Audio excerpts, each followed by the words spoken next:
हमारे यहाँ आने का प्रयोजन तो आपने जान लिया वानर राज, परंतु अपने कष्ट का कारण अब तक नहीं बताया आपने। आप इस पर्वत की ओट में क्यों छिपे हैं? और आपसे आपका राज्य, आपकी पत्नी कैसे छिन गए? राजपाट की ना तो मुझे कभी चाह थी और ना ही कभी आशा। मैं तो अपने भाई किष्किंधा नरेश बाली की छत्र छाया में ही प्रसन्न था। अपनी पत्नी रुमा के साथ सुखी था मैं वहां। फिर एक दिन मायावी नामक एक राक्षस ने बाली को युद्ध की चुनौती दी और इस बात से बाली के अभिमान को ठेस पहुंच गई। बाली को वरदान प्राप्त था कि जो उससे युद्ध करेगा उसका आधा बल बाली में आ जाएगा, परंतु मायावी और बाली के युद्ध ने मेरा पूरा बल ही छीन लिया, मेरा पूरा जीवन ही बदल दिया। बाले! बाले! कहाँ छुप कर बैठा है कायर? लड़ मुझसे, युद्ध कर! आज तेरा बल धराशायी होगा। बाहर निकल!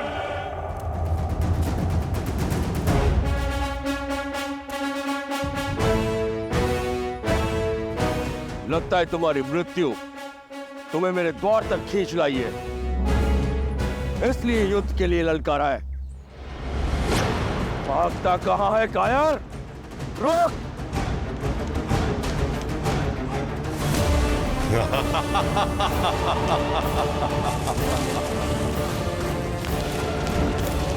भैया एक क्षण रुकिए, सोचिए। पहले मायावी किष्किंधा आकर आपको ललकारता, फिर यहाँ गुफा में आकर छिप जाता। अवश्य कोई छल है। ये उस मायावी की गुफा है, भीतर मत जाइए। क्या हुआ? अपने भाई के बल पर विश्वास नहीं रहा या माता के दूध का तेज चूक गया है? मैं बाली हूं, बाली, किसी का भाई नहीं है मुझे। परंतु भैया ये तो संसार जानता है, फिर क्यों गुफा में जाना है? ताकि किष्किंधा जान सके कि उनका राजा अभी भी उनकी रक्षा में सक्षम है। बिना युद्ध के लौटा तो प्रजा समझेगी कि बाली भगोड़ा है। मैं ऐसे नहीं जाऊंगा, तुम यहीं पर प्रतीक्षा करो, मैं इस कथा का अंत करके आता हूं। किंतु भैया मेरा निर्णय अटल है सुग्रीव।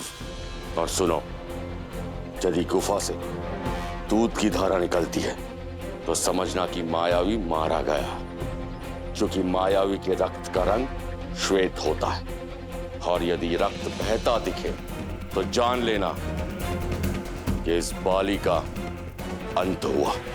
भैया राज सिंहासन कांटों का होता है सुग्रीव, उसे अपना बनाए रखने के लिए रक्त बहाना पड़ता है, कभी शत्रु का या कभी स्वयं का। यदि रक्त की धारा बहे और मैं लौट के ना आऊं, इस गुफा को बंद करके किष्किंधा का संचालन करना, ताकि मायावी दोबारा संकट ना बन सके।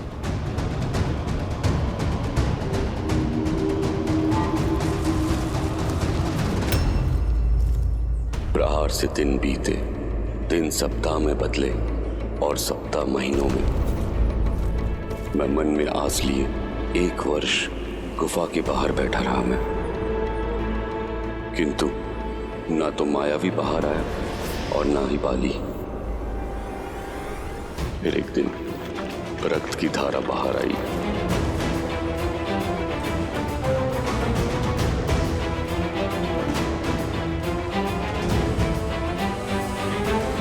भैया बाजी भैया,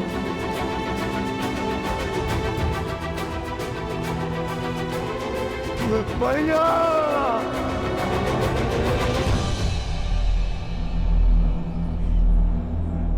रक्त की धारा देख मुझे लगा मेरा भाई मर गया। किसी भांति अपने आंसू रोक किष्किंधा की सुरक्षा का दायित्व उठाने चल पड़ा।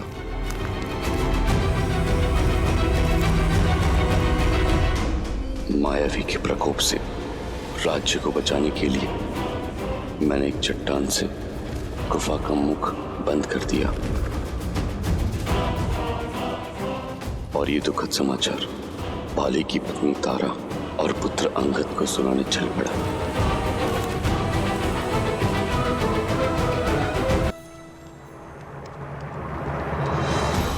अपने भाई को मृत मान मैं वानर नियम निभाने लगा। उसका राज्य किष्किंधा, उसकी पत्नी तारा और पुत्र अंगद को सहस्त्र अपना लिया। फिर एक दिन सब कुछ बदल गया। बाली गुफा से बाहर निकल आया। वो रक्त की धारा बाली की नहीं, वो मायावी की माया थी। बाली मुझे ही नहीं समझा। वो मुझ पर उस गुफा में बंद करने का आरोप लगाने लगा और उसी के दंड स्वरूप मुझे राज्य से निष्कासित कर मेरी पत्नी को बलपूर्वक बंदी बना लिया। आज से तुम मेरी पत्नी हो।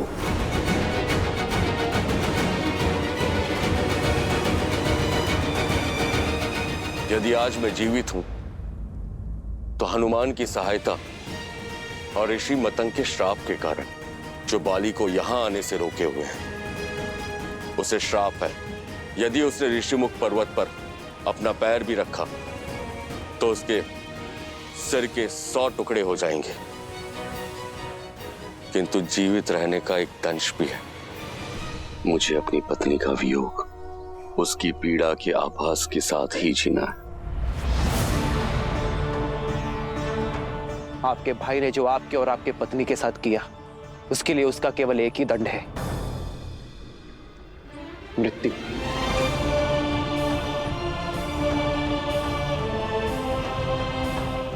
आपका बड़ा भाई आपकी पत्नी के पिता समान है और बाली के कृत्य से नारी की गरिमा तार तार हुई है और ऐसे अधर्मी को जीवित रहने का कोई अधिकार नहीं है। उचित कहा भैया, बाली को उसके पापों का दंड अवश्य मिलना ही चाहिए। परंतु कैसे? महाबली है वो, मुझ में उनसे लड़ने का सामर्थ्य नहीं है। और कोई भी लड़े, जो उसके समक्ष जाएगा उसका बल आधा हो जाएगा। महाराज सुग्रीव, आप मन से भय को निकाल फेंकिए।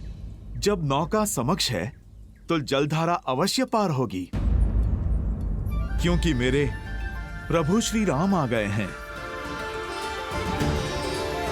जिनके स्पर्श से पत्थर में भी प्राण खिल जाए।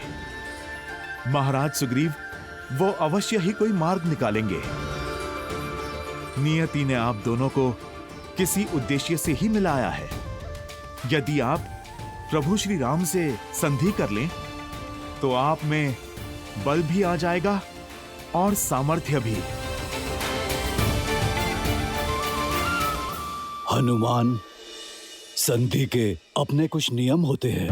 वो या तो दो राज्यों के बीच होता है या दो राजाओं के बीच होती है, किंतु यहाँ ना राम के पास कोई राज्य है ना ही तुम्हारे पास, तो ये संधि किस आधार पर होगी? स्वामी, आपने सुना अंगद क्या सूचना लेकर आया है?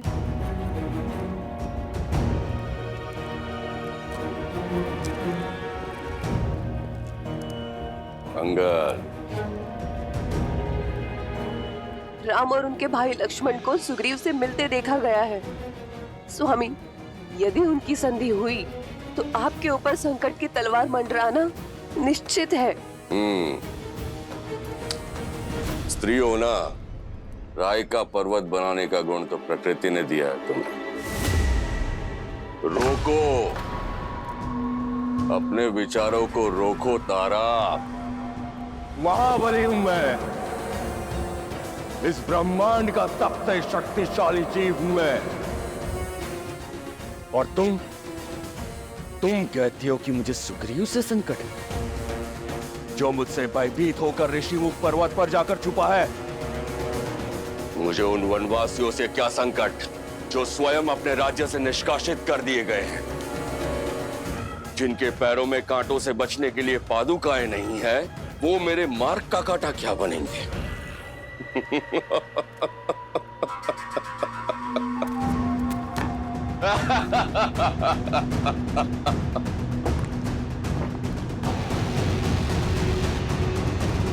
जो स्वयं परास्त है वो मुझे क्या हराएंगे? संधि राजाओं में होती है, राज्यों में होती है, भिक्षुकों में नहीं।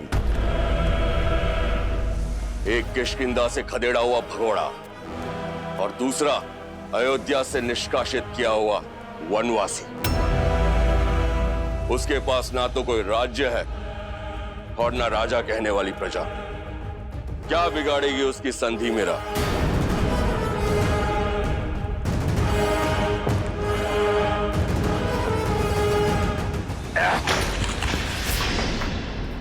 अंगद, पुत्र अंगद, उचित अनुचित का निर्णय बल से होता है। यही युद्ध नीति है और यही राजनीति।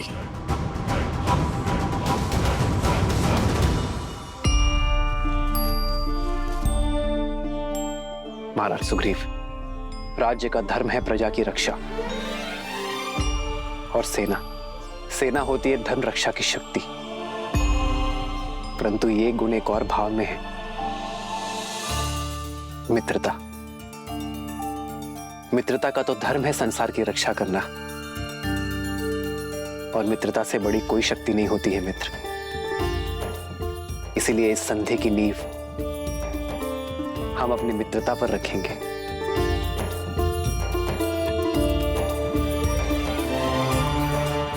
मित्रता एक ऐसा बंधन है जो हर संबंध से ऊपर है। हम अपना मित्र स्वयं चुनते हैं, और वही हमारा जीवन, हमारा पथ, हमारा व्यक्तित्व और हमारा भविष्य निर्धारित करता है। मित्रता से बड़ा और सच्चा दूसरा कोई संबंध नहीं है। जिसने अपने जीवन में एक श्रेष्ठ मित्र बना लिया, उसने राज्य और राज्य का सुख सब पा लिया मित्र।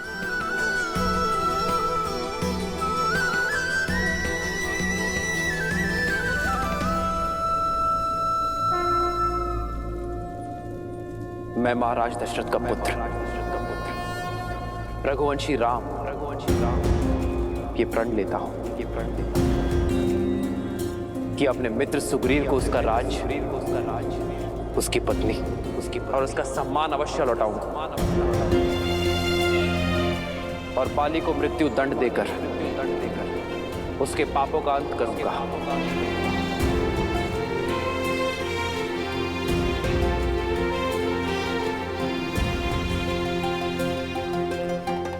और इसके बदले ना ही मुझे सुग्रीव से कोई आशा है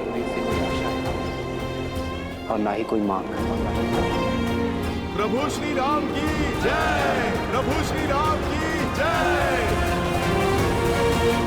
धन्य है आप प्रभु, आप धन्य हैं।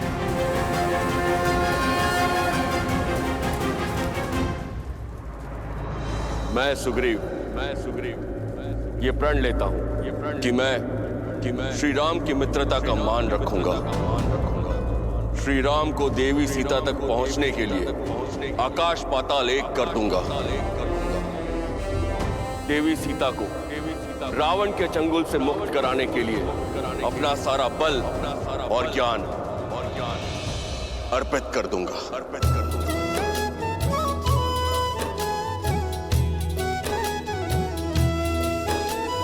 तब हनुमंत उभय दिशि की सब कथा सुनाई, पावक साखी दे करी जोरी प्रीत दृढ़ाई।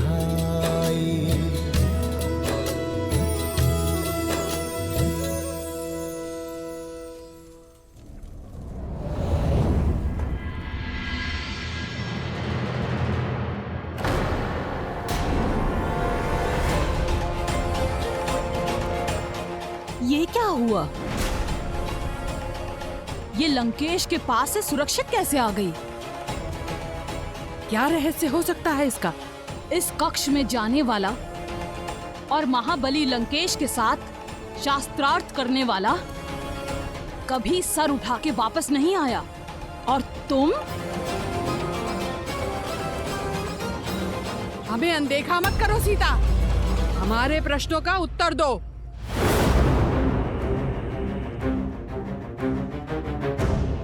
तुम्हारा ये अभिमान ये अहंकार, ये निर्भीकता चुभती है। त्रिजटा, जैसे इसको छूते ही हमारे हाथ जल गए थे, वैसे ही हम आज इसके साथ इसके अभिमान को स्वाहा कर देते हैं।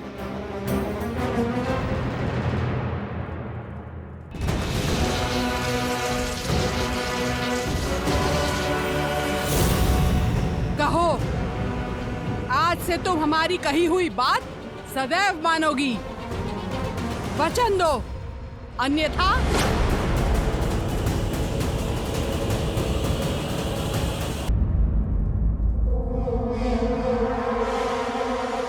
ये क्या हो रहा है यहाँ?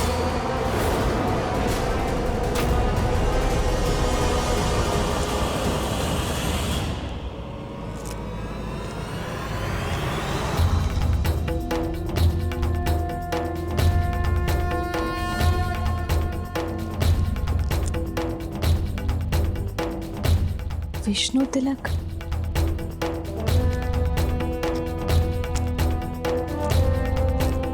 यह धर्म करने का दुस्साहस कैसे किया तुम दोनों ने? लंका के आतिथ्य को बुलाकर लंकेश के अतिथि के साथ ऐसा दुराचार। जाकर बताओ मैं लंकेश को। इनकी देखभाल की आज्ञा का निरादर कर अपनी सीमाओं को लांघ रही हो तुम दोनों। फेंको, फेंको खलक। भूल हुई हमसे, क्षमा कर दीजिए। लंकेश से कुछ मत कहिएगा। ऐसी भूल आगे से नहीं होगी। इसे मेरी अंतिम चेतावनी समझो। जाओ यहां से।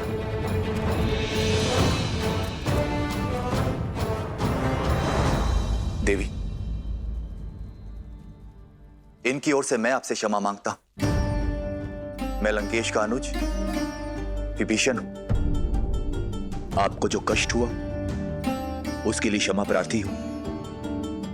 आइए, आपको आपके स्थान तक छोड़कर आता हूं। मेरा स्थान मेरे श्री राम के पास है, क्या आप वहां मुझे छोड़ सकते हैं?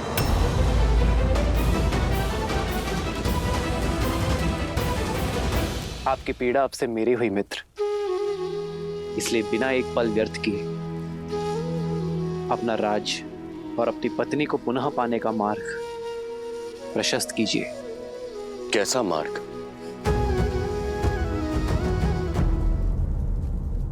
अन्याय के विरुद्ध युद्ध करने का एक ही मार्ग है मित्र, द्वंद्व।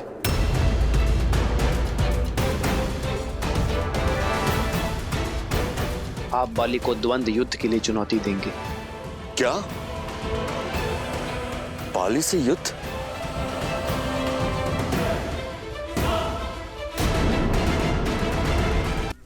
महाबलशाली है वो।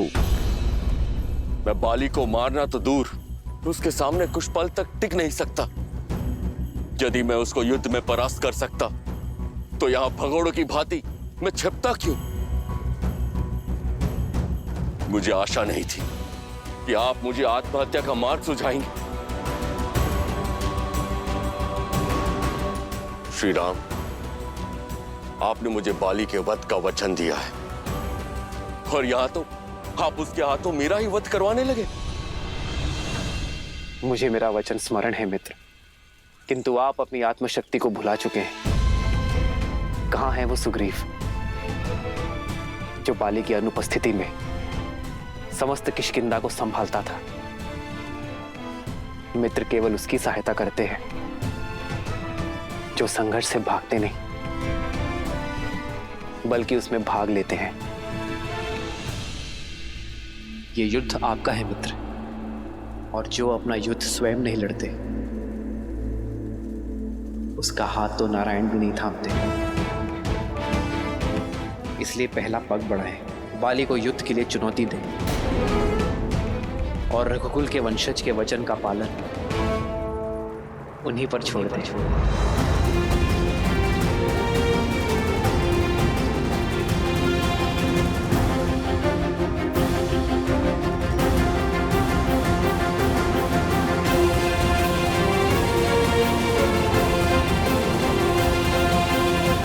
ज्ञान की लौ होते हुए भी अज्ञानता से, अहंकार से और अधर्म के तमस से घिरे हो तुम, और फिर अपनी तुलना मेरे श्री राम से करते हो।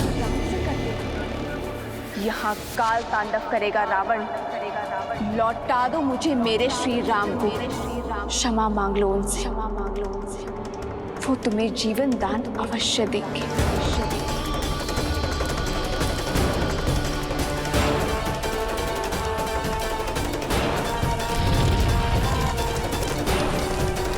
यदि तुम ना माने तो तुम्हारा ये ज्ञान भी मेरे श्री राम के क्रोध से नहीं बचा पाएगा।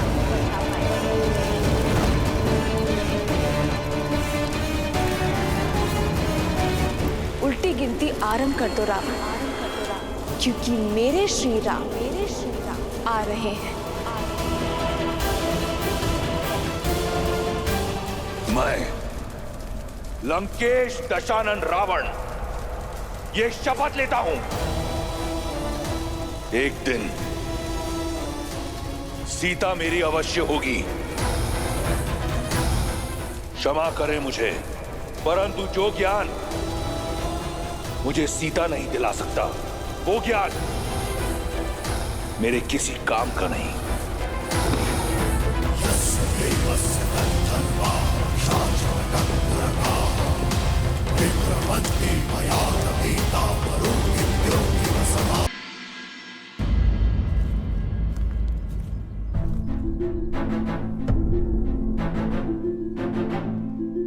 सबकी चिंता हरने वाले प्रभु श्री राम के आगमन के बाद भी आपके मुख पे चिंता का भाव क्यों महाराज? महाराज की चिंता अकारण नहीं है हनुमान। बाली के बल से श्री राम अनभिज्ञ हो सकते हैं, किंतु हम सब परिचित हैं। जामवन जी उचित कह रहे हैं। बाली की शक्ति के समक्ष वानर श्रेष्ठ अधिक समय तक टिक नहीं पाएंगे। पर कदाचित आप लोग प्रभु श्री राम के बल से परिचित नहीं। सहस्त्रों राक्षसों का संहार करने वाले मेरे प्रभु श्री राम हैं वो। अपने वचन पे अडिग रहने वाले सूर्यवंशी हैं वो। उनका वचन व्यर्थ नहीं हो सकता। अच्छा जामवन जी, आप बताइए, मेरे बल बुद्धि पे तो कोई शंका नहीं है ना आपको? महाराज, मेरा सामर्थ्य तो मेरे प्रभु के चरणों की धूल जितना भी नहीं है।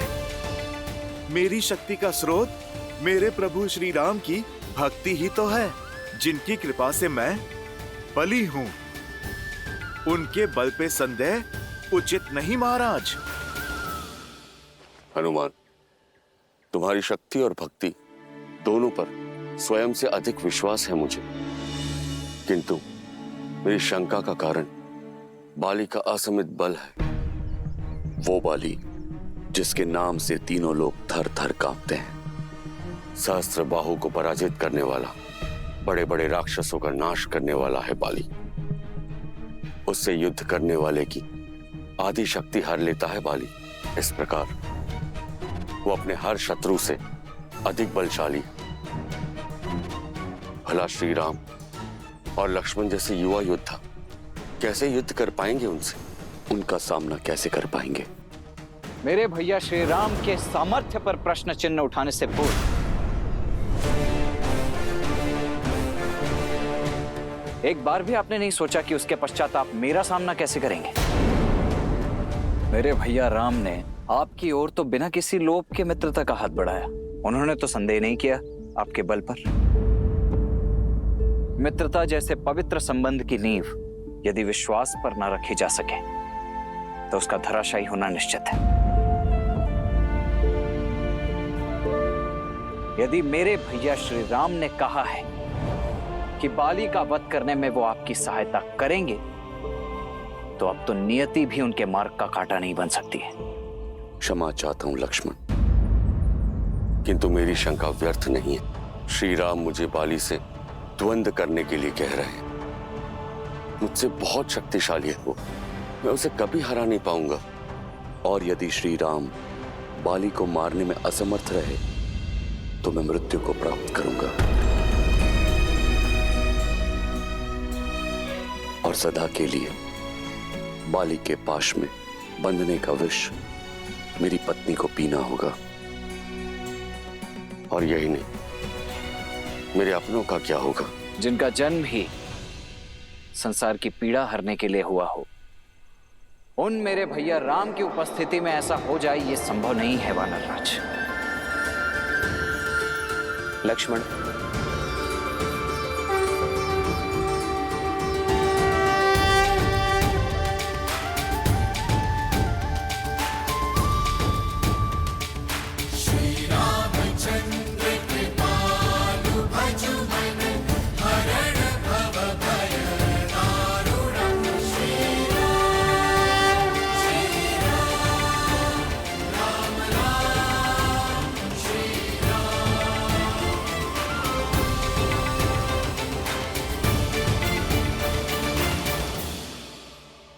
एक मित्र की शंका दूर करने का दायित्व दूसरे मित्र का होता है,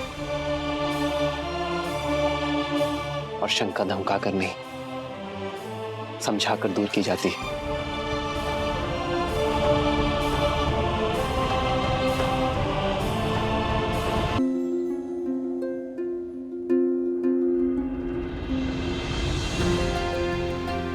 बताइए सुग्रीव, ऐसी कौन सी शंका है जो आपको कचोट रही है? मैं आपके हर संदेह को समाप्त करने का प्रयास करूंगा। क्षमा करे श्री राम, किंतु मेरे संदेह की जड़ बाली की शक्ति है, उसका पराक्रम, उसका बल जिसकी कोई सीमा नहीं है। एक बार अति बलशाली राक्षस दुंदुभि, जिसका शरीर पर्वत के समान था, जिसके नाम से मानव और दानव ही क्या, देवता भी थर थर कांपते थे, उस दुंदुभि ने किष्किंधा आकर बाली को चुनौती दी।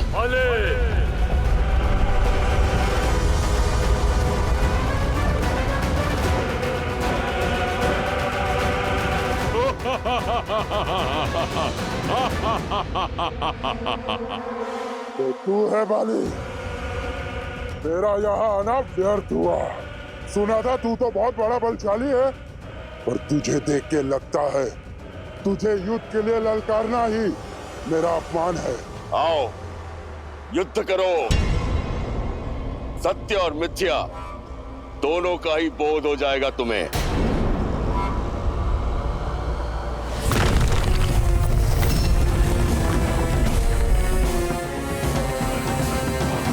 आनंद आएगा। अब अपनी मृत्यु के लिए सज्ज हो जाओ बाली।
बाली के हाथों मारे गए महाकाय राक्षस दुंदुभी का कंकाल।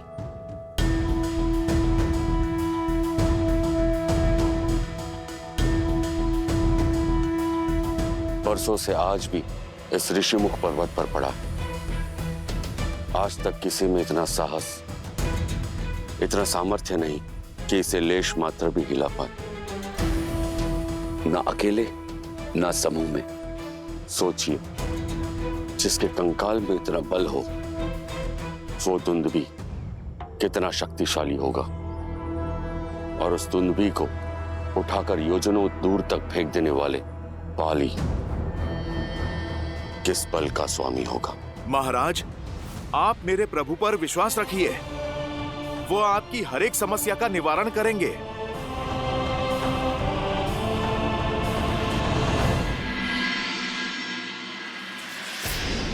इतनी सिद्धि, इतनी शक्ति, इतना ज्ञान होने के बाद भी मेरे भाई ने इतना बड़ा धर्म किया। एक पतिव्रता पत्नी, एक पराक्रमी पुत्र, एक सुंदर राज्य होने के बाद भी किसी और की स्त्री पर कुदृष्टि डालने का अधर्म किया है मेरे भाई ने, और इस अपराध के लिए मैं क्षमा प्रार्थी हूं। जब जानते हैं तो रोका क्यों नहीं अपने भाई को? विवश हूं देवी। हठी है मेरा भाई, वो अपनी हट से नहीं हट सकता, और मैं अपने धर्म से प्रण लिया था मैंने कि अपने भाई को धर्म के मार्ग पर ले जाने का प्रयास करता रहूंगा जीवन भर। इसीलिए उनके साथ हूं और सदैव उनके साथ रहूंगा। धर्मो रक्षितः रक्षित।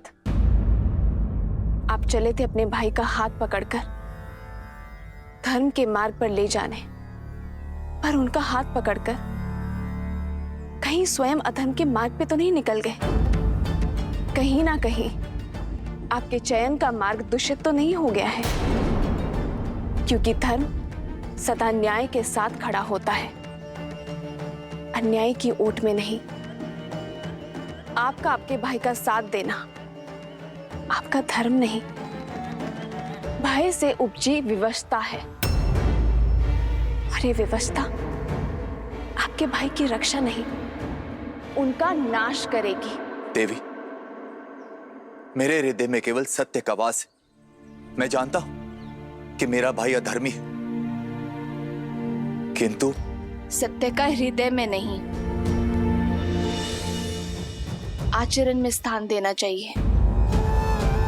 सत्य का निर्वाहन कर्म और वचन से होना चाहिए, जैसे मेरे श्री राम करते हैं।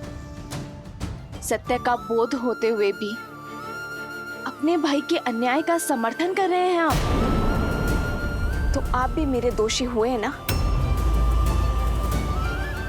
आपने क्षमा मांगी, मैं दे दूंगी, पर क्या आपका धर्म आपको क्षमा कर पाएगा?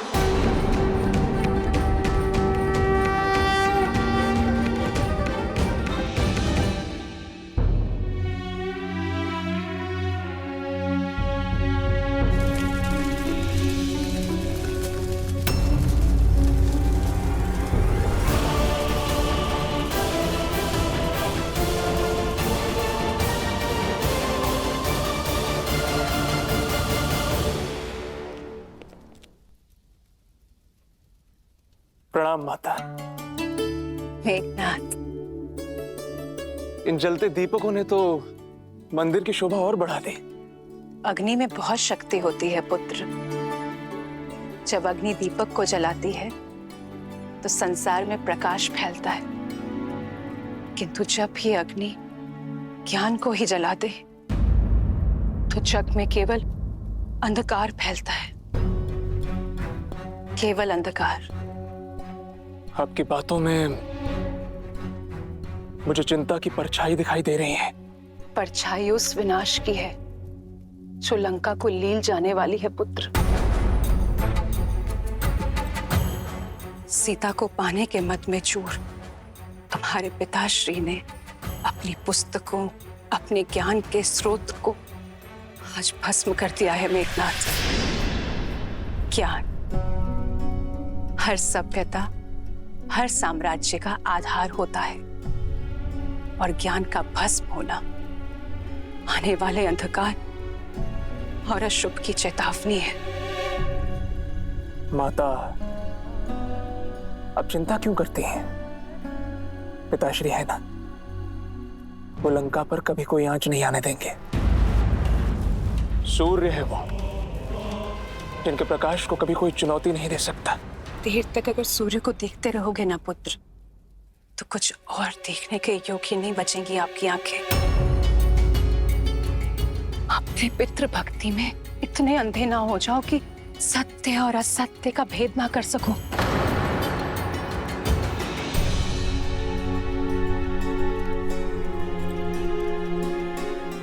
ये दीपक जलाओ मेघनाथ।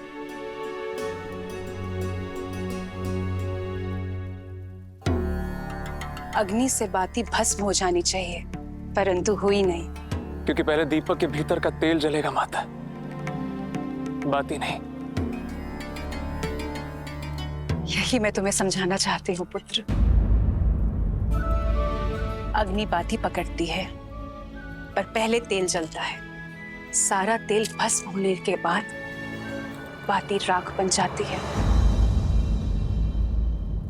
लंकेश के अहंकार और वासना की बाती ने अग्नि पकड़ ली है पुत्र, किंतु उन्हें अभी इस ताप का आभास नहीं होगा, क्योंकि पहले लंका का वैभव और उसके संसाधन जल जाएंगे, और जब उन्हें इस बात का एहसास होगा तब तक बहुत देर हो चुकी होगी पुत्र। मुझे भय है कि सीता के हरण पहले लंका तेल की बाती और उसके पश्चात हमारा पूरा परिवार बाती की भांति जल जाएगा मेघनाथ। केवल तुम इस विनाश को रोक सकते हो मेघनाथ।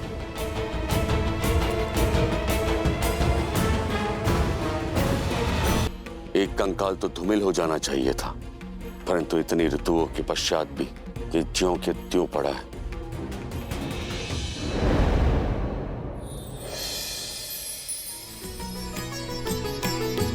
हो कह सुग्रीव सुनहु रघुबीरा, बाली महाबल अति रणधीरा।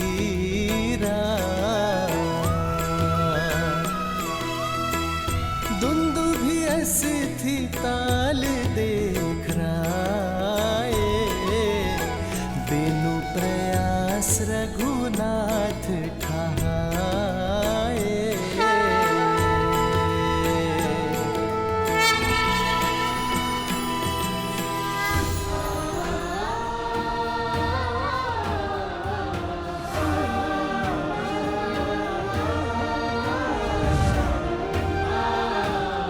प्रभु श्री राम की, प्रभु श्री राम की, प्रभु श्री राम की।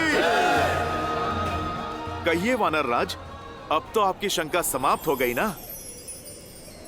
जिस कंकाल को कोई लेस मात्र भी नहीं हिला पाया, उसे मेरे प्रभु के स्पर्श मात्र से योजन दूर फेंक दिया।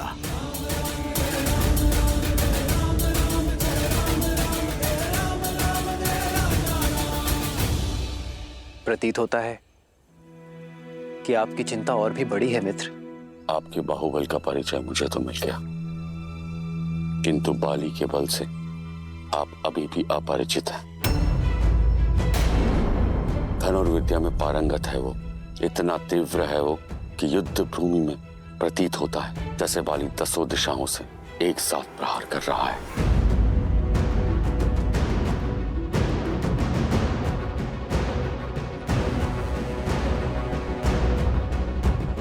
अपने एक बाण से साल के 7 वृक्षों को भेद सकता है वो, इतना प्रबल है उसका प्रहार। आपके संदेह तो समाप्त ही नहीं हो रहे हैं वानर राज। लक्ष्मण, बोलने दो वानर राज को। मित्रता में हर किसी को अपनी बात रखने का अधिकार होता है, और फिर संदेह की धरा पर मित्रता का वृक्ष कैसे फल सकता है लक्ष्मण?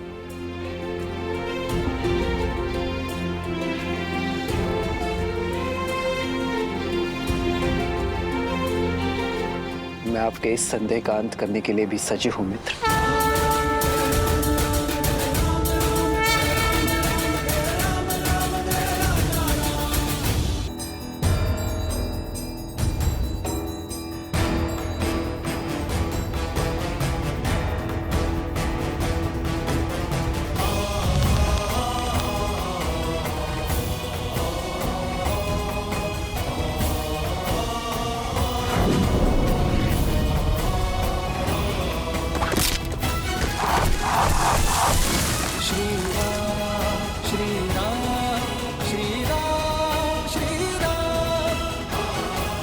प्रभु श्री राम की जय। प्रभु श्री राम की जय। प्रभु श्री राम की जय। श्री राम श्री राम श्री राम। दुंदुभि का कंकाल और ये वृक्ष वो नहीं है जो प्रतीत होते हैं।